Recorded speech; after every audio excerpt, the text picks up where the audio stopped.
Hello everyone, this is doctor Anjali. Welcome to my YouTube channel. आज की class में हम स्टार्ट कर रहे हैं rotational dynamics part 8 and please stay with the last because today class is going to be very interesting. आज की class में हम कंसेप्ट पढ़ेंगे एंगुलर मोमेंटम के।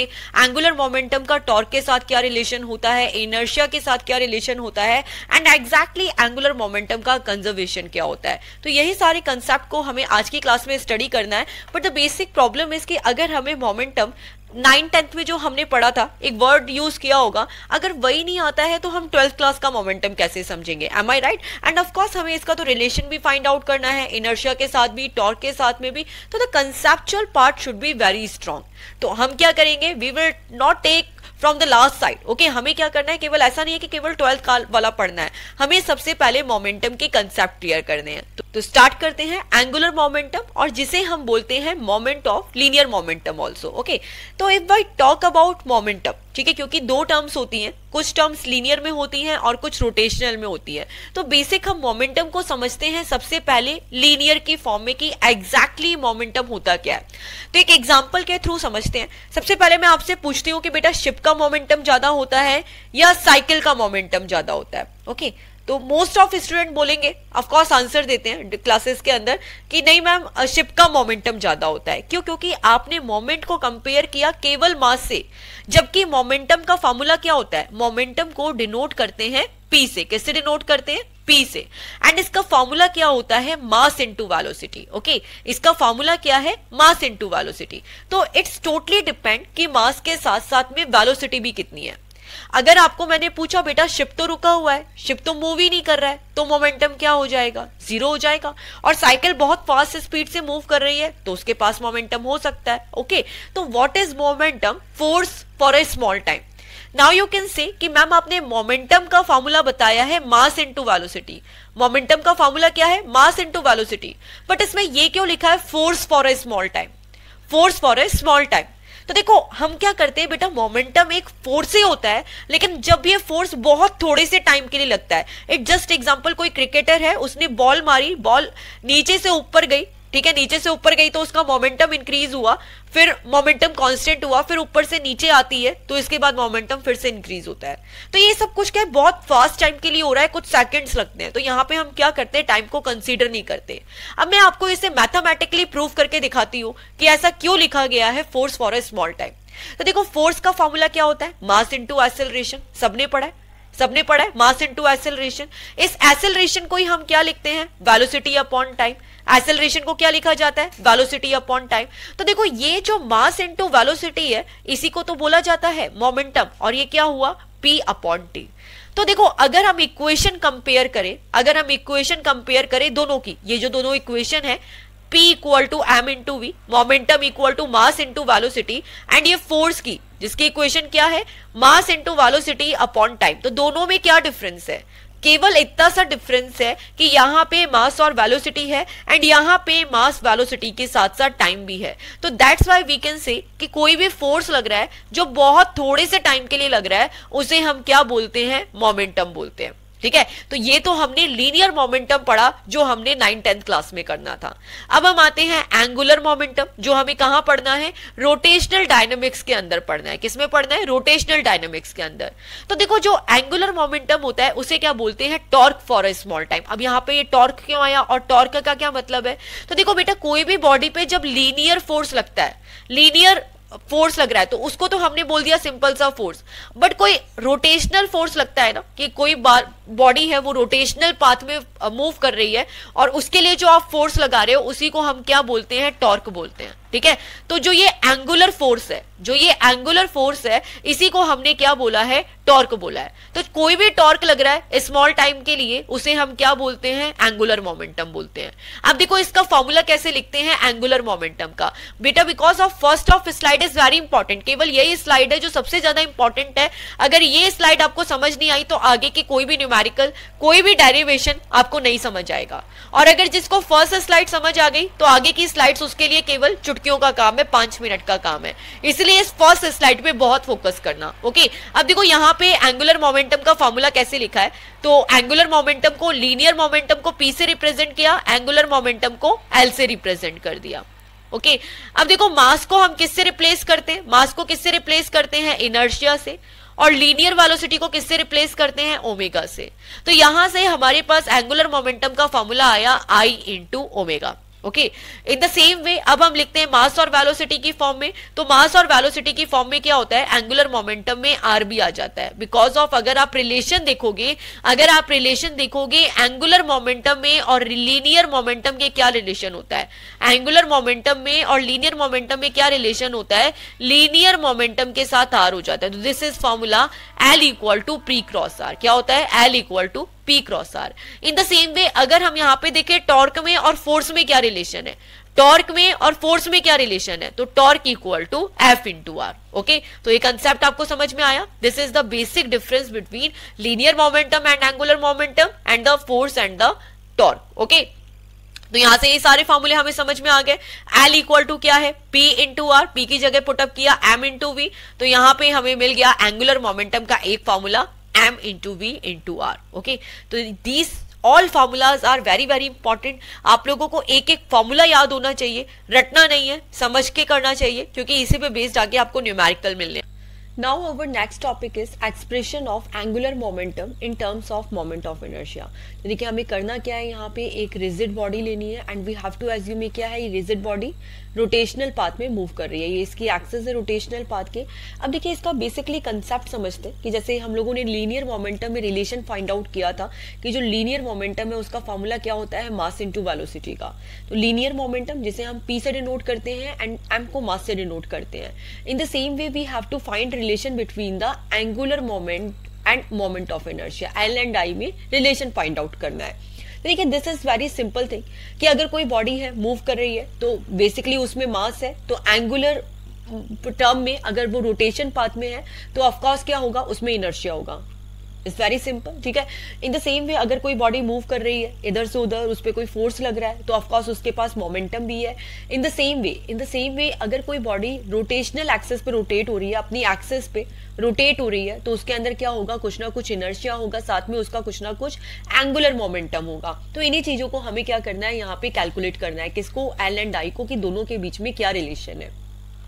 इसको सॉल्व करने के लिए हम क्या लेते हैं कि मान लेते हैं कि कंसीडर करते हैं कि नंबर ऑफ n पार्टिकल्स हैं, जैसे यहाँ पे बहुत सारे पार्टिकल्स हैं 1 2 3, एक पार्टिकल m1 है जो r1 डिस्टेंस पे है, एक पार्टिकल m2 है जो r2 डिस्टेंस पे है, एक पार्टिकल है m3 जो r3 डिस्टेंस पे है। तो इस तरीके से there is too many particles जिनका जो डिस्टेंस है वो डिफरेंट है। ओके इस तरीके से हम n पार्टिकल्स लेके चल सकते हैं।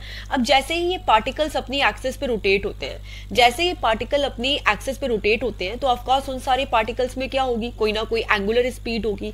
तो रिलेशन आपको याद होना चाहिए। ओके अब देखो उनकी एंगुलर स्पीड क्या होगी, तो एंगुलर स्पीड को हम लीनियर की टर्म पे क्या लिखते हैं, v equal to are omega. ठीक है, what is v, v is the linear velocity, what is omega, omega is the angular speed. ठीक है, एंगुलर वेलोसिटी, दोनों के बीच में रिलेशन क्या होता है, v equal to are omega. तो इन वेरी शॉर्ट, जहां पे भी हमें स्पेस मिलता है, एक बार इन वेरी शॉर्ट रिलेशन देखते हैं। जैसे डिस्टेंस, लीनियर के अंदर हम डिस्टेंस को डिनोट करते हैं एस से, और यही एंगुलर में किससे रिप्रेजेंट करते हैं, थीटा से। ऐसे ही होता है ना, हम लीनियर पाथ में बोलते हैं कि बेटा 5 मीटर ट्रैवल कर रहे हैं, बट एंगुलर की टर्म में क्या बोलते हैं कि आपने कितना एंगल, कितने डिग्री एंगल मूव किया। तो there is the difference. In the same way अगर हम लीनियर वेलोसिटी में और एंगुलर वेलोसिटी में रिलेशन देखते हैं तो क्या होता है, v equal to are omega. In the same way अगर लीनियर मोमेंटम का देखें तो क्या होता है, P equal to mass into velocity. यही एंगुलर मोमेंटम के लिए फॉर्मूला लिखे तो क्या करते हैं, M equal to I omega. और इन दोनों में क्या रिलेशन होता है, P इक्वल टू, यहाँ पे P इक्वल टू L और यहाँ पे मल्टीप्लाई हो जाता है, तो जस्ट अपोजिट होता है। जैसे यहाँ पे देखिए R का मल्टीप्लाई कहाँ हो रहा है, इस तरीके से आप लोग ध्यान रखिएगा कि यहाँ पे जो डिस्टेंस है और वेलोसिटी है इसमें तो R का मल्टीप्लाई एंगुलर वाली टर्म पे हो रहा है, जबकि इसके बाद वाले जितने भी टर्म आते हैं ना, जैसे एंगुलर मोमेंटम है तो इसके अंदर मल्टीप्लाई किस में होगा, लीनियर वाली टर्म पे होगा। तो जैसे L equal to P into are. Okay तो हमने लीनियर मोमेंटम में क्या किया, R का मल्टीप्लाई किया, डिस्टेंस का मल्टीप्लाई किया। इन द सेम वे टॉर्क है, टॉर्क को क्या लिखते हैं, फोर्स इनटू आर, तो ये क्या है, एंगुलर फोर्स है, ये क्या है, एंगुलर मोमेंटम है। तो इन द सेम वे आपको बस ये याद रखना है कि आर का मल्टीप्लाई कहाँ कहाँ करना है, तो ऑफकोर्स आपको फॉर्मूले भी आ जाएंगे, याद भी हो जाएंगे और आप उसको प्रूव भी इजीली कर लोगे, ठीक है। तो हमने क्या किया, यहाँ पे लीनियर स्पीड का फॉर्मूला लिखा v1 का equal to r1 omega. What is the meaning of it, कोई एक पार्टिकल है जिसकी वेलोसिटी क्या है, v1 है, उसकी एंगुलर स्पीड कितनी होगी, अगर वो अपनी एक्सिस में भी रोटेट कर रहा है तो उसकी एंगुलर स्पीड होगी r1 omega. In the same way second particle की वेलोसिटी क्या हो गई, r2 omega. In the same way n number of particles की क्या हो गई, vn rn ओमेगा। ओके तो ये तो इन वेरी सिंपल हमने क्या किया, लीनियर वेलोसिटी का फॉर्मूला लिखा। इस लीनियर वेलोसिटी से हम किसका फॉर्मूला लिखते हैं, मोमेंटम का, लीनियर मोमेंटम का। तो linear momentum what is this, mass into velocity, इसी को लिख दिया m1 v1 एंड b की वैल्यू पुटअप कर दी, v1 की वैल्यू पुटअप कर दी r1 ओमेगा। अच्छा अब एक चीज बहुत सिंपल है कि मान लीजिए कितने भी पार्टिकल्स हैं, अगर वो अपनी एक ही की एक्सिस पे रोटेट हो रहे हैं, तो अपनी एक्सिस पे रोटेट हो रहे हैं तो ओमेगा तो एक ही होगा, ओमेगा एक ही होगा ना, ओमेगा भी एक ही होगा, उनका टॉर्क भी एक ही होगा क्योंकि वो अपनी एक्सिस पे रोटेट हो रहे हैं। तो इसीलिए क्या है, इनकी जो एंगुलर स्पीड है वो जितने भी नंबर ऑफ पार्टिकल्स हो वो सेम रहेगी, वो चेंज नहीं होगी। मास चेंज हो सकता है क्योंकि मास क्या है, डिफरेंट डिफरेंट पोजिशन पे, एज यू कैन सी एक m1 मास है, एक m2 मास है, एक m3 मास है, जो डिस्टेंस है वो भी डिफरेंट डिफरेंट हो सकती है, r1 डिफरेंट है, r2 डिफरेंट है, r3 डिफरेंट है, बट ओमेगा तो एक ही होगा, ओमेगा थोड़ी ना चेंज होगा। टॉर्क है, टॉर्क भी एक ही होगा क्योंकि वो एंगुलर फोर्स लग रहा है, उसकी एक एक्सिस है, तो इसलिए यहाँ पे v1 की वैल्यू लिखी है r1 ओमेगा, ये नहीं लिखा r1 ओमेगा 1 क्योंकि ओमेगा तो एक ही होगा। इन द सेम वे p2 के लिए क्या लिख सकते हैं, m2 v2, जिसके लिए हमने क्या लिखा, m2 r2 omega. In the same way n particle के लिए क्या हो गया, n1 v, okay, and v की जगह पुटअप कर दिया rn ओमेगा n। तो ये हमने लीनियर मोमेंटम का फॉर्मूला लिख लिया। इन द सेम वे अब हम क्या करते हैं, एंगुलर मोमेंटम का फॉर्मूला लिखते हैं। तो हमें रिलेशन आना चाहिए, what is the relation between angular momentum and linear momentum. तो एंगुलर मोमेंटम और लीनियर मोमेंटम में क्या रिलेशन होता है, P into R, L equal to P into R. क्या लिखेंगे, P1 R1। अब हम क्या करेंगे, यहाँ पे P1 की वैल्यू पुटअप करेंगे। P1 की वैल्यू हमने क्या सॉल्व की है, m1 R1 ओमेगा 1, तो ओमेगा 1 नहीं होगा, ओमेगा ही होगा, तो m1 R1 ओमेगा।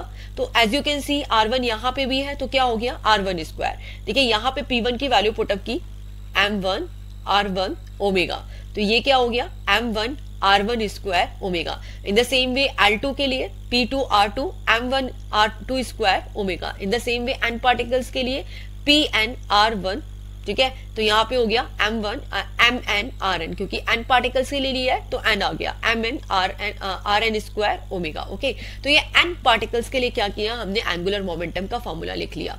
तो this formula is very important. अब देखिए इसी फॉर्मूले को अगर हम लिखते हैं, सारी की जितने भी हमने यहाँ पे L1 से लेके Ln तक जितना भी एंगुलर मोमेंटम को कैलकुलेट किया है, तो ओवरऑल एंगुलर मोमेंटम को ऐड कर देते हैं। तो L किसके इक्वल हो गया, m1 r1 square omega plus m2 r2 square omega plus mn r1 square omega, rn square omega. तो ओमेगा इज कॉमन, देखो ओमेगा कॉमन है क्योंकि ओमेगा चेंज नहीं हो रहा है ना, तो ओमेगा को क्या किया, कॉमन लिया। ये क्या हो गया, m1 r1 square m2 r2 square plus mn rn square. Okay, तो अब हमें इनर्शिया का फॉर्मूला आना चाहिए, ये हम ऑलरेडी पढ़ चुके हैं। What is inertia, mr square. तो यहाँ से हमने इन सबके इनर्शिया को लिख दिया I, ये हो गया I omega, because we know L equal to I omega. तो in the same way m1 r1 square को आप क्या लिख सकते हो, I1 I2 and In omega. तो यहाँ से एग्जैक्टली हमने फॉर्मूला प्रूव कर दिया L equal to I omega. Okay, तो ये तो क्या किया अभी तक हमने, अभी जो फर्स्ट डेरिवेशन किया उसके अंदर हमने रिलेशन फाइंड आउट किया एंगुलर मोमेंटम का एंड इनर्शिया का।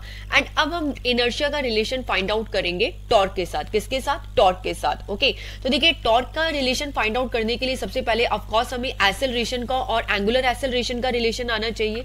तो once again I am writing all the relation, ताकि क्या हो, आप लोगों की प्रैक्टिस हो जाए और कभी आप ये रिलेशन भूलो ना। कि एस और थीटा में क्या रिलेशन है, एस क्या होता है, linear distance, theta is the angle, angular distance.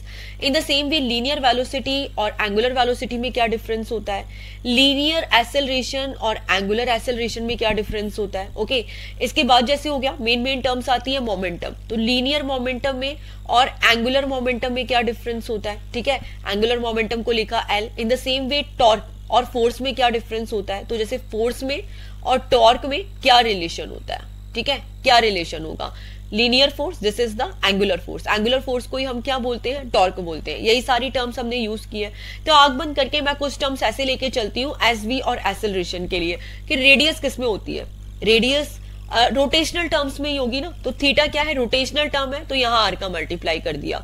Omega rotational term है, आर का मल्टीप्लाई कर दिया।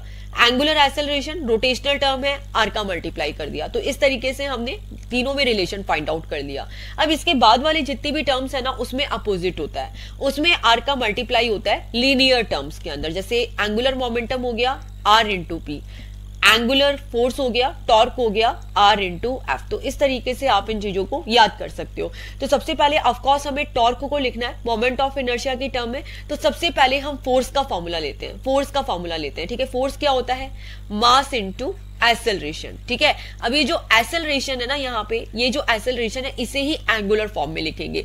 प्रीवियस में क्या किया था हमने, प्रीवियस में क्या किया था, रिवाइज करो। देखिए दोनों डेरिवेशन सेम काइंड के हैं। हमने बेसिक फॉर्मूला उठाया था, हमें रिलेशन फाइंड आउट करना था angular momentum and moment of inertia में। तो हमने लीनियर मोमेंटम का फॉर्मूला लिखा था एंड इससे के थ्रू हमने मोमेंट ऑफ इनर्शिया को कैलकुलेट किया था।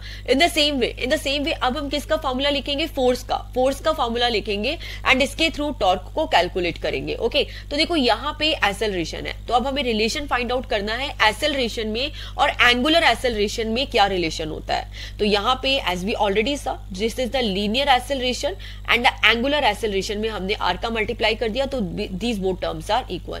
तो एज यू कैन सी यहाँ पे 3 पार्टिकल्स हैं, m1, m2, m3, r1, r2, r3 distance पे है। हम क्या करेंगे, तीनों पार्टिकल का फोर्स कैलकुलेट करेंगे, f1, f2, m3 N particles तक। एन पार्टिकल्स लेके चल रहे हैं, तीनों पार्टिकल्स का इसी बेसिस पे फोर्स के थ्रू टॉर्क निकालेंगे, torque 1, torque 2, torque 3 N number of torque and then total amount of torque को क्या करेंगे, हम यहाँ पे कैलकुलेट करेंगे। तो एज यू कैन सी जो फोर्स होता है that is equal to mass into acceleration. तो f1 का फॉर्मूला लिखा m1a1, f2 का फॉर्मूला लिखा m2a2, fn number of particles के लिए क्या हो जाएगा mna1। Okay, in the same वे अब हम क्या करेंगे, एक्सेलरेशन की वैल्यू पुटअप करेंगे, किस फॉर्म में, एंगुलर एक्सेलरेशन की फॉर्म में। तो यहाँ पे हमने a की वैल्यू पुटअप कर दी, a अल्फा r1। ओके, तो ये एक्सेलरेशन है।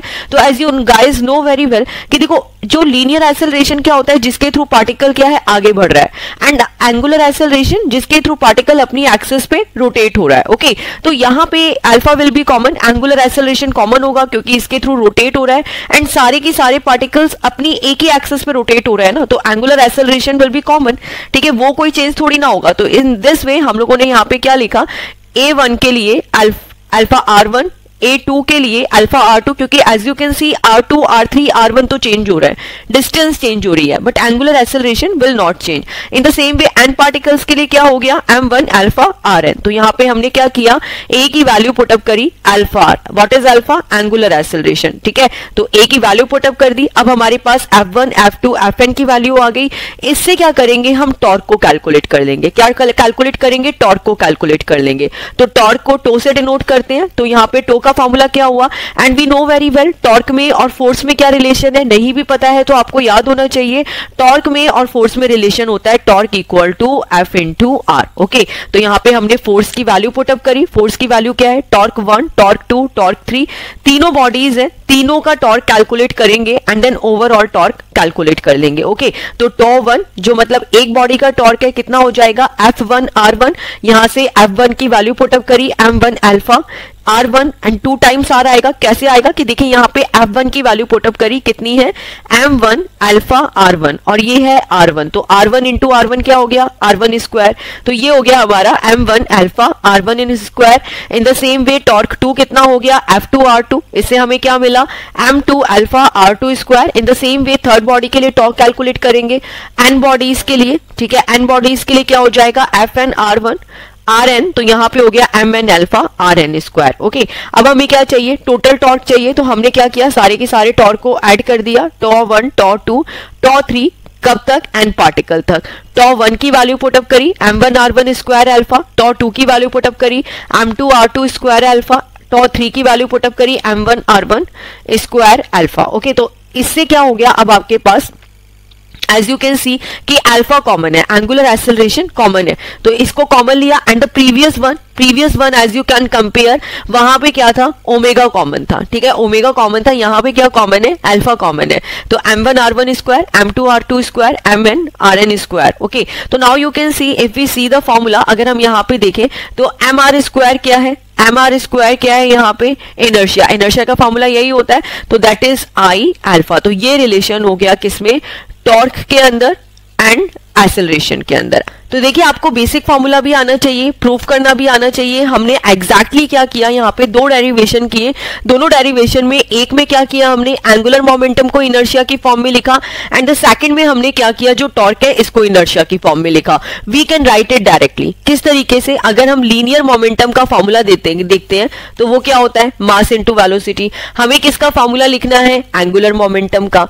मास को किससे रिप्लेस करेंगे, आई से। तो देखो लीनियर, जब भी कोई चीज बॉडी एंगुलर मोशन में मूव करती है, रोटेशनल मोशन में मूव करती है, तो मास को किससे रिप्लेस करते हैं, इनर्शिया से रिप्लेस करते हैं। In the same way linear velocity को किससे रिप्लेस करेंगे हम, एंगुलर वेलोसिटी से। किससे रिप्लेस करेंगे, एंगुलर वेलोसिटी से, तो वो क्या होती है, ओमेगा। तो यहां से आपको एल का फॉर्मूला मिला, I omega. Okay, in the same way अगर हम फोर्स का फॉर्मूला देखते हैं तो क्या होता है, मास इंटू एक्सेलरेशन। अब हम लिखेंगे टॉर्क का फॉर्मूला, तो टॉर्क क्या होता है, एंगुलर फोर्स। मास को किससे रिप्लेस करेंगे, इनर्शिया से, और लीनियर एक्सेलरेशन को एंगुलर एक्सेलरेशन से। तो you can directly right the formula, and of course आपको प्रूफ भी करना आना चाहिए।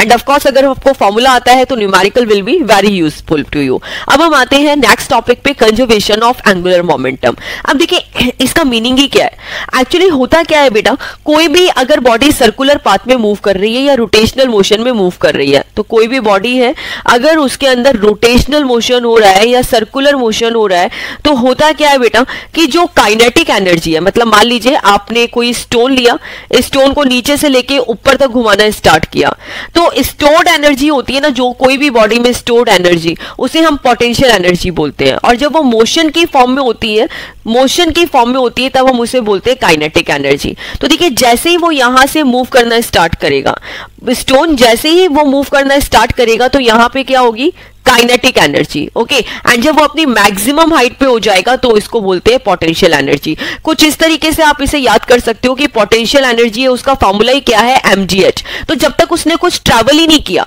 जब तक उसने कोई हाइट ही नहीं आई उसके पास, तो पोटेंशियल एनर्जी क्या हो जाती है, जीरो हो जाती है। जब वो किसी पर्टिकुलर हाइट पे पहुंच जाता है, जब वो कोई पर्टिकुलर डिस्टेंस ट्रैवल कर लेता है, तब उसे क्या मिलती है, पोटेंशियल एनर्जी मिलती है। ओके, तो देखो कोई भी बॉडी जब सर्कुलर पाथ में मूव कर रही है, तो एग्जैक्टली क्या हो रहा है, काइनेटिक एनर्जी पोटेंशियल एनर्जी में चेंज हो रही है, और पोटेंशियल एनर्जी काइनेटिक एनर्जी में चेंज हो रही है। ओके, तो ये प्रोसेस कंटिन्यूअसली चलेगा, काइनेटिक पोटेंशियल में चेंज होगी, पोटेंशियल काइनेटिक में चेंज होगी। Okay, but the one thing is very common, कि यहाँ पे जो टोटल एनर्जी है वो क्या रहेगी, कांस्टेंट रहेगी, टोटल एनर्जी चेंज नहीं होगी। और अगर टोटल एनर्जी कांस्टेंट है तो मतलब क्या होगा, आपका एंगुलर मोमेंटम है वो भी क्या होगा, कांस्टेंट होगा। एनर्जी कांस्टेंट है तो एंगुलर मोमेंटम भी क्या होता है, कांस्टेंट होता है। तो this is our topic, conservation of angular momentum. अब हम इसको कैसे प्रूव करेंगे, तो देखिए एंगुलर मोमेंटम का फॉर्मूला लेते हैं, L equal to R cross P। L को किसकी फॉर्म में लिखा है, एंगुलर मोमेंटम की, तो एंगुलर मोमेंटम L होता है, और जो P है वो क्या होता है, linear momentum. L is angular momentum, P is linear momentum. तो L किसके इक्वल हुआ, R क्रॉस P के। अब हमने डिफरेंशिएट किया दोनों साइड से, तो dl by dt equal to d by dt r cross p। तो दोनों साइड d बाई dt लगा दिया डिफरेंशिएट करने के लिए। अब देखो डिफरेंशिएट कैसे करते हैं, इस तरीके से क्रॉस प्रोडक्ट में पहले ये r को क्या करेंगे, आगे निकालेंगे, अंदर क्या बचा, dp अपॉन dt। इसके बाद क्या करेंगे, p को बाहर निकालेंगे, किसका डिफरेंशिएशन करेंगे, dr बाई dt का। ओके, ऐसे ही करते हैं, जब कोई भी बॉडी क्रॉस प्रोडक्ट में होती है तो उसका डिफरेंशिएशन कैसे किया जाता है, कैसे करते हैं डिफरेंशिएशन, पहले फर्स्ट को बाहर निकालते हैं, सेकंड वाले का करते हैं, फिर सेकंड वाले को बाहर निकालते हैं, फर्स्ट वाले का करते हैं। तो यहाँ पे क्या है, dp अपॉन dt। तो dp upon dt, in the starting I told you कि जो फोर्स होता है क्या होता है, मोमेंटम होता है स्मॉल टाइम के लिए। ठीक है, मोमेंटम जो स्मॉल टाइम के लिए होता है उसी को हम क्या बोलते हैं, फोर्स बोलते हैं। तो dp d अपॉन dt क्या हो गया, फोर्स हो गया r cross f। In the same way अगर हम यहाँ पे p की वैल्यू देखते हैं, p की वैल्यू देखते हैं तो p क्या है, मोमेंटम है, मास इनटू वेलोसिटी, एंड ये डिस्टेंस अपॉन टाइम क्या है, dr upon dt, dr is r is the distance, तो डिस्टेंस अपॉन टाइम क्या हो गया, वेलोसिटी। तो हमने यहाँ पे इसकी जगह वेलोसिटी पुटअप कर दी। तो नाउ यू कैन सी ये v क्रॉस v सेम है, क्रॉस प्रोडक्ट में सेम वैल्यू कितनी क्या हो जाती है, 0 हो जाती है। आपके पास क्या बचा, r क्रॉस f। तो बेसिकली हमें dl बाई dt की वैल्यू क्या मिली, r क्रॉस f। ठीक है, एज इट इज यहाँ पे लिख दी। एंड dl बाई dt क्या होता है, dl बाई dt क्या होता है, तो देखो once again angular momentum, angular momentum एक थोड़े टाइम के लिए, तो इसको क्या बोलेंगे, टॉर्क बोलेंगे। जब यहाँ पे लीनियर मोमेंटम थोड़े टाइम के लिए लगता है, लीनियर मोमेंटम थोड़े टाइम के लिए लगता है तो उसे क्या बोलते हैं, force. Linear momentum for small time, ठीक है, जिसे हम किससे डिनोट कर रहे थे, P से, फॉर स्मॉल टाइम, ये क्या हो गया, फोर्स। और जब एंगुलर मोमेंटम लगता है स्मॉल टाइम के लिए तो उसे हम क्या बोलते हैं, टॉर्क बोलते हैं। ओके, मैं एक बार यहाँ पे राइटिंग में लिख देती हूँ because of this concept is very very important. Okay, and इसके बाद हम क्या स्टार्ट करेंगे, एक न्यूमेरिकल स्टार्ट करेंगे। तो I am going to erase this and going to write a very important thing. जब आपने क्या किया, लीनियर मोमेंटम को किससे डिनोट किया, P से। अगर हमने लीनियर मोमेंटम को स्मॉल टाइम के लिए यूज किया तो वो क्या हो जाता है, फोर्स हो जाता है। और जब एंगुलर मोमेंटम स्मॉल टाइम के लिए लगता है, अगर एंगुलर मोमेंटम स्मॉल टाइम के लिए लगता है तो वो क्या है, टॉर्क है। तो यहीं पे लिखा है जो ये angular momentum for small time that is called torque. तो ये हो गया dl by dt r cross f, इसको you can denote by torque. अब मैं आपको ये बोल रही हूं कि बेटा अगर एंगुलर फोर्स 0 है, अगर एंगुलर फोर्स 0 है, टॉर्क 0 है, तो dl बाई dt क्या हो गया, 0 हो गया, हुआ कि नहीं हुआ, जिससे L की वैल्यू क्या मिली, कांस्टेंट मिली। तो एज यू कैन सी कि अगर हम यहाँ पे एक्सटर्नल अनबैलेंस फोर्स नहीं लगाते, मतलब कोई बॉडी क्या है, यूनिफॉर्म सर्कुलर मोशन में है, ठीक है, ना तो वर्टिकल सर्कुलर मोशन है ना हॉरिजॉन्टल सर्कुलर मोशन है, हर जगह से रेडियस इक्वल है, ठीक है। तो यहाँ पे आपने कोई एक्सटर्नल टॉर्क नहीं लगाया है। अगर एक्सटर्नल टॉर्क नहीं लगाया है तो जो एंगुलर मोमेंटम होता है क्या होता है, कांस्टेंट होता है, ओके, कंजर्व हो जाता है। तो इसी को हम बोलते हैं this is the principle of conservation of angular momentum, okay, और you can say conservation of linear momentum, okay, क्योंकि यहाँ पे क्या लग रहा है, कोई अनबैलेंस एक्सटर्नल टॉर्क नहीं लग रहा है। यहाँ की हमने टॉर्क की वैल्यू क्या पुटअप करी है, 0 पुटअप करी है। एंड यहाँ पे एक बहुत इंपॉर्टेंट चीज आप प्रूफ कर सकते हो क्योंकि ये एमसीक्यूज में बहुत बार आती है। देखो अगर इनर्शिया ज्यादा है, आपने ये तो प्रूफ कर ही दिया कि L कांस्टेंट है, अगर कोई भी बॉडी का इनर्शिया ज्यादा होगा कि मतलब क्या हो रहा है, इनर्शिया ज्यादा होने का मतलब क्या है कि वो स्लो रोटेट कर रही है, क्या कर रही है, स्लो रोटेट कर रही है, ओके। तो फ्रीक्वेंसी ऑफ रिवॉल्यूशन क्या होंगे, रिड्यूस हो जाएंगे। इनर्शिया होता क्या है, एक बार इनर्शिया का वीडियो आप जरूर देखिएगा क्योंकि उसको हमने बहुत अच्छे तरीके से डिस्कस किया है, क्योंकि उसके बाद की जितनी भी स्लाइड्स थी सारी की सारी इनर्शिया पे ही बेस्ड थी। जितने भी वीडियोस हमने इनर्शिया के बाद बनाए हैं कहीं ना कहीं वो टॉपिक इनर्शिया से कनेक्टेड ही थे। तो इनर्शिया जो ये रोटेशनल मोशन वाला पार्ट है ना, इसके अंदर inertia is the hero topic, जिसकी स्लाइड्स आपको देखनी बहुत जरूरी है, जिसके वीडियो आपको देखने बहुत जरूरी है, ओके। तो अगर सर्कुलर पाथ में जो बॉडी को प्रॉब्लम हो रहा है वो किस वजह से हो रहा है, इनर्शिया की वजह से हो रहा है। अगर मान लो इनर्शिया होएगा ही नहीं तो फ्रीक्वेंसी ऑफ रिवॉल्यूशन क्या होंगे, फास्ट होंगे। मतलब क्या होगा कि कोई बॉडी है वो अपने एक्सेस में बहुत फास्ट मूव करेगी, ओके। अगर मैं बोलती हूँ कि मतलब अपने अर्थ है, अपने अर्थ का इनर्शिया मैं रिड्यूस कर रही हूँ, ठीक है, ये हमारी अर्थ है, ये क्या कर रही है, एक चक्कर लगाने में, ठीक है, एक रोटेशन करने में कितना टाइम लग रही है, 24 आवर का टाइम लगा रही है। अगर मैंने इनर्शिया इंक्रीज कर दिया, इनर्शिया इंक्रीज कर दिया तो हो सकता है कि वो 24 आवर 48 आवर में कन्वर्ट हो जाए, क्योंकि क्या करेगी वो अपनी एक्सेस पे अब स्लो रोटेट करेगी। तो जैसे जैसे हम इनर्शिया इंक्रीज करेंगे उसके फ्रीक्वेंसी ऑफ रिवॉल्यूशन क्या होते हैं, कम हो जाते हैं। इन द सेम वे अगर आप मान लो इनर्शिया रिड्यूस करोगे तो वो क्या करेगी, फास्ट मूव करेगी, फ्रीक्वेंसी ऑफ रिवॉल्यूशन क्या होंगे, इंक्रीज हो जाएंगे। हो सकता है वो 24 आवर्स की जगह 12 आवर्स का ही टाइम ले, ओके। तो दैट इज जो रोटेशन होता है वो totally based on the inertia, ठीक है, कि बॉडी का इनर्शिया कितना है। तो यहां पर हमने ये प्रूफ किया, that was a very important part. Now I am going to do the numerical. The numerical is very very important, इसको हम बिल्कुल शॉर्ट वे में करेंगे, समझते हुए कैसे सॉल्व करना है, ठीक है, थोड़ा सा डिफिकल्ट है, इसे ध्यान से देखिएगा। A spherical water balloon is revolving at 60 RPM. तो देखो यहां पे क्या गिवन है कि कोई स्फेरिकल वाटर बैलून है, वो रिवॉल्व कर रहा है कौन से स्पीड से, 60 रिवॉल्यूशन पर मिनट की स्पीड से। ओके, तो देखिए यहाँ पे हमें पता चल गया कि कोई बैलून है वो 60 रिवॉल्यूशन पर मिनट की स्पीड से रोटेट कर रहा है, मतलब आपको स्पीड कितनी गिवन है 60 आरपीएम। बट मैंने जैसे ही देखा ना ये 60 आरपीएम की स्पीड है, मुझे ऐसा हुआ कि भाई मुझे तो इसे 60 आरपीएम की जगह आरपीएस लेना है, रोटेशन पर सेकंड लेना है, क्योंकि मिनट थोड़ी ना ऐसा यूनिट होती है, सेकंड होती है। अब आपको इसको रोटेशन पर सेकंड में कन्वर्ट करना है, तो किसका डिवाइड करोगे 60 का डिवाइड करोगे। तो ये जो 60 रोटेशन पर मिनट है इसको सेकंड में कन्वर्ट करने के लिए हमने किसका डिवाइड कर दिया 60 का, तो क्या मिला हमें 1 रोटेशन पर second. Okay, in the course of time, okay, 48.8% of its water leak out. Okay, अब देखो इस पूरे प्रोसेस में क्या होता है 48.8% वाटर जो लीक आउट हो जाता है, with what frequency will the remaining balloon revolve now। अभी किस फ्रीक्वेंसी से जो बैलून है वो रिवॉल्व करेगा। अब देखो ऑफ कोर्स जो इनर्शिया है उसका फॉर्मूला यही होता है mr स्क्वायर। मैंने अभी आप लोगों को ये बेसिक कंसेप्ट समझाया कि बेटा अगर इनर्शिया कम होगा तो फ्रीक्वेंसी ऑफ रिवॉल्यूशन क्या होंगे, ज्यादा होंगे। इनर्शिया ज्यादा होगा तो फ्रीक्वेंसी ऑफ रिवॉल्यूशन क्या होंगे, कम होंगे। तो इसी क्या करते हैं हम, प्रिंसिपल ऑफ कंजर्वेशन का यूज करते हैं एंड देन हमने लिखा I1 omega 1 equal to I2 omega 2। Okay, क्योंकि क्या होता है इन दोनों का जो मल्टीप्लीकेशन होगा वो कांस्टेंट होगा। I1 ओमेगा 1 क्या होता है, कांस्टेंट होता है, तो दैट मींस I1 ओमेगा 1 किसके इक्वल होगा, I2 ओमेगा 2 के। अब यहां से हमें मिल गया I1 by I2 equal to omega 2 by omega 1। Okay, अब देखो अगर हम यहाँ पे सॉलिड स्फीयर के केस का एग्जांपल है, क्योंकि क्या स्फेरिकल वाटर बैलून है, ये किसका एग्जांपल हुआ, स्फेरिकल बैलून का। अब स्फेरिकल बैलून क्या होगा, सॉलिड स्फीयर। सॉलिड स्फीयर का इनर्शिया कितना होगा 2/5 mr स्क्वायर। ओके, तो हम क्या करते हैं I1 बाय I2 का रेशियो निकालते हैं। तो यहाँ पे फर्स्ट बॉडी के लिए क्या लिखा 2/5 mr स्क्वायर, सेकंड बॉडी के लिए क्या लिखा 2/5 m2 r2 स्क्वायर, क्योंकि दोनों का मास अलग अलग केस होगा। किस केस में, जब पहले बैलून था और उसके बाद जब इसका वाटर लीक आउट हो गया, है ना, दोनों केस में लेके चलना है। एक जो बैलून पहले था जिसके अंदर कोई वाटर लीक आउट नहीं हुआ था, एंड सेकंड केस जब सारा की सारा वाटर क्या होता है लीक आउट हो गया। अब एज यू कैन सी 2/5 से 2/5 कैंसिल हो गया, m1 upon m2 R1 upon R2 whole square. ठीक है, यहां से हमें एग्जैक्टली इक्वेशन मिल जाती है।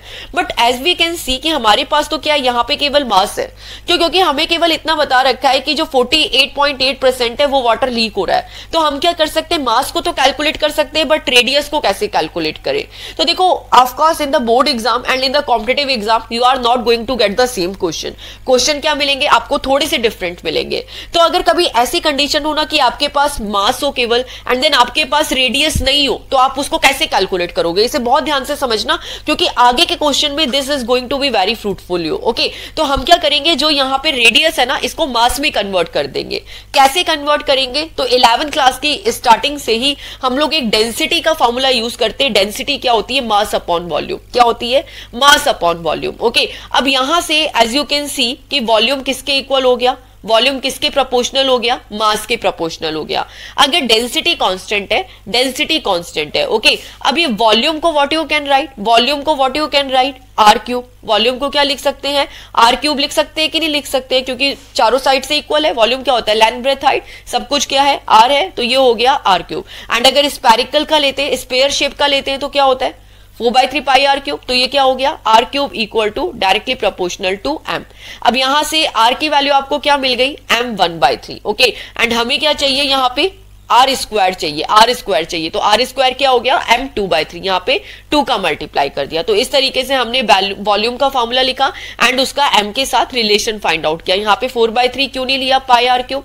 4/3 पाई आर क्यूब लेते तो आगे भी चल के वो क्या होता, डिवाइड होने में कैंसिल हो जाता, क्योंकि ऑफकोर्स ये क्या है, कंपैरिजन वाले क्वेश्चन है। कंपैरिजन वाले क्वेश्चंस में जो कांस्टेंट टर्म होती है वो कैंसिल आउट हो जाती है, तो हम डिफरेंट टर्म ही लेते हैं। तो हमें ये पता चल गया कि जो रेडियस है वो directly proportional to m, and ये 1/3 की जगह हमने क्या लिया, यहाँ पे आर स्क्वायर है तो 2/3 ले लिया। ओके, आर स्क्वायर किया है, तो ये समझना इट्स वेरी कंपलसरी। अब हम यहाँ पे वैल्यूज पुट अप करते हैं, m1/m2, r1/r2 की जगह देखिए क्या लिखा यहाँ पे, ये आर स्क्वायर है, तो ये r1/r2 का होल स्क्वायर किसके इक्वल हो गया, m1/m2 2/3। ओके, क्योंकि पहले 1/3 था एंड देन 2/3 था। ओके, तो यहाँ पे m1/m2 2/3 लिखा। r की value as you can see किस तरीके से कैलकुलेट की है। अब ये m1/m2 है, ये m1/m2 2/3 है, यहाँ पे 1 है, आप पावर्स जब मल्टीप्लीकेशंस में यहाँ पे दिखती है तो हम क्या करते हैं, ऐड कर देते हैं। ओके, तो 1 + 2/3 ऐड करेंगे तो 3 एलसीएम लिया, 3 + 2 5/3, तो m1/m2 कितना मिला पावर में 5/3। ओके, तो i1/i2 रेशियो निकाला, m1/m2 5/3। Okay, in the same वे अब हमें क्या कैलकुलेट करना है, फ्रीक्वेंसी हमने एज ऑलरेडी कैलकुलेट कर ली। अब देखो हमें क्या निकालना है, रेशियो निकालना है, हमें कैलकुलेट करना है ना, फ्रीक्वेंसी कैलकुलेट करनी है कि पहले अब किस फ्रीक्वेंसी पे बैलून रिवॉल्व करेगा। मतलब स्टार्टिंग में तो हमें पता है कि जो बैलून है वो 60 आरपीएम में रिवॉल्व कर रहा है। देखो ये दो केसेस हैं, यहाँ पे मास गिवन है कि पहले तो चलो मास 100 मास था एंड इसके बाद इसमें क्या हुआ, बचा हुआ मास कितना है कि 48.8% वाटर लीक आउट हो जाता है। तो कितना बचा, 100 में से 48.8 माइनस कर देंगे तो वो हमारे पास मास आ गया। ओके, फर्स्ट केस के अंदर फ्रीक्वेंसी कितनी है, 60 आरपीएम, 60 रिवॉल्यूशन पर मिनट। एंड सेकंड केस में हमें क्या करना है, फ्रीक्वेंसी को कैलकुलेट करना है। तो रिलेशन हमें पता है I1 ω1 = I2 ω2, I1/I2 का हमने रेशियो निकाल ही लिया है। अब हम क्या करेंगे, ω2/ω1 को सॉल्व करेंगे। ओके, तो as you can C I1 ω1 = I2 ω2, I1/I2 किसके इक्वल हो गया, ω2/ω1 के, I1/I2 यहाँ पे ओमेगा की वैल्यू रखी 2πn2 एंड यहाँ पे रखा 2πn1। Why we put this, क्योंकि फ्रीक्वेंसी गिवन है, एंगुलर फ्रीक्वेंसी नहीं गिवन है। ओके, अगर एंगुलर फ्रीक्वेंसी होती तो क्या होता है, यहाँ पे पर जो सेकंड है ना, रोटेशन पर मिनट या रोटेशन पर सेकंड नहीं होता, एंगल की फॉर्म में होता। ठीक है, तो इसीलिए हमने यहाँ पे पुटअप किया 2πn2 एंड 2πn1। 2π से 2π कैंसिल आउट हो गया, I1/I2 किसके इक्वल मिला, n2/n1 के। अब देखो यहाँ पे हमने प्रीवियसली सॉल्व किया है, I1/I2 का रेशियो कितना है, m1/m2 पावर में 5/3। यहाँ पे हमने m1/m2 की वैल्यू पुटअप कर दी n2/n1। अब देखो यहाँ पे हमने ये भी सॉल्व किया है कि जो फर्स्ट केस है, फर्स्ट केस में फ्रीक्वेंसी कितनी है, 60 रोटेशन पर मिनट, जिसको हमने सेकंड में कन्वर्ट किया तो हमें क्या मिला था, 1 रोटेशन पर सेकंड। तो n1 की जगह हमने 1 पुटअप कर दिया। नाउ यू कैन से हमें क्या चाहिए, n2 चाहिए। तो n2 की वैल्यू क्या हो गई, m1/m2 5/3। ओके, अब हमें मासेस पुटअप करने हैं। तो as you can see the question, first case में हमें पता है, फर्स्ट केस के अंदर जितना मास था ना, सेकंड केस में क्या होता है, उसमें से 48.8% वाटर लीक आउट हो जाता है। तो हम क्या एज्यूम करते हैं कि जो फर्स्ट केस है, फर्स्ट केस में तो जो मास था 100 था, अब इसमें से 48.8% वाटर लीक हो गया, तो 100 में से किसको माइनस कर देंगे, 48.8 को माइनस कर देंगे। तो हमें कितना मिला, 100/51.2, पावर में कितना आया, 5/3। ओके, आगे सॉल्व करते हैं। तो देखो ये 2 0 से कैंसिल आउट हो गया, आपको क्या मिला, 1/0.512। ओके, हम क्या करेंगे, सबसे पहले 1/3 को सॉल्व करते हैं। तो 0.512 का अंडर रूट में क्यूब निकालते हैं तो कितना हुआ, 0.8। ओके, ये आपको वैल्यू डायरेक्ट भी याद होनी चाहिए क्योंकि बार बार यूज होती है। इसके बाद हमने क्या किया, इसको 1/0.8 को सॉल्व किया तो ये पॉइंट गया, ऊपर 10 आया। आप डिवाइड करोगे 8 को 10 से तो कितना आएगा, 1.25 एंड देन पावर में आया 5। ओके, अब इसको सॉल्व करोगे तो आपको क्या मिलेगा, 3.052 रोटेशन पर सेकंड। 1.25 5 टाइम मल्टीप्लाई करोगे या डायरेक्टली सॉल्व करोगे तो आपको यही मिलेगा, 3.052 रोटेशन पर सेकंड इज योर आंसर। तो आज की क्लास में बेसिकली हम लोगों ने क्या किया, जो एंगुलर मोमेंटम पे बेस्ड हमारी क्लास थी, एंगुलर मोमेंटम का हमने रिलेशन कैलकुलेट किया इनर्शिया के साथ। In the same way torque का रिलेशन फाइंड आउट किया इनर्शिया के साथ। कंजर्वेशन ऑफ एंगुलर मोमेंटम पे बेस्ड हमने क्वेश्चंस किए। तो मिलते हैं नेक्स्ट लेक्चर में and then we will finish this chapter and bye all, take care of yours. Thanks for watching and please click to subscribe. Once again, bye all.